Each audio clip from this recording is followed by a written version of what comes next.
රටම කැළඹූ ගණේමුල්ල සංජීව ඝාතනයේ තීරණාත්මක දිනය අදයි. සෙව්වන්දි වෙස් වලාගෙන ඉන්දියාවට පැන ගිහින්ද. මෙන්න දැන් ලැබුණු නවතම පුවත.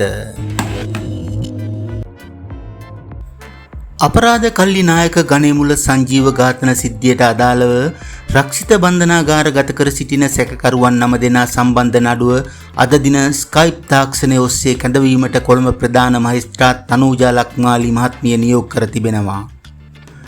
බන්ධනාගාරගත කර සිටින අදාළ සැකකරුවන් අධිකරණය වෙත රැගෙන යාමේදී මතුවිය හැකි අනාරක්ෂිත තත්ත්වය සැලකිල්ලට ගනිමින් මහේස්ත්‍රාත්වරිය එම දැනුම් දීම සිදු කර තිබෙන බවටයි වාර්තා වන්නේ.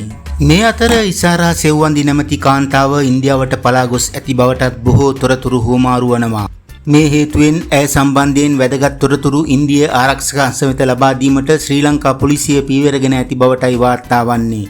පොලිස් තොරතුරු අනුව මෙරටින් පලා යාමට ඇති සෑම මාර්ගයක්ම අවහිර කර ඇතත් යම් හිඩැසකින් බෝට්ටුවක් මගින් අසල්වැසි ඉන්දියාවට පලා යාමේ හැකියාව සැලකිල්ලටගෙන සැකකාරිය කොටු කර ගැනීමේ අපේක්ෂාවෙන් ඇගේ ඡායාරූප ඇතුළු අවශ්‍ය තොරතුරු ඉන්දියානු ආරක්ෂක අංශ වෙත මෙලෙස ලබා දී ඇති බවයි සඳහන් වන්නේ. මේ වන විට හිටපු පොලිස්පති දේශබන්දු තෙන්නකෝන් සහ ඉසාරා සෙව්වන්දි සැඟව සිටින බව නියෝජ්‍ය මහජන ආරක්ෂක අමාත්‍ය සුනිල් වටගල පවසනවා.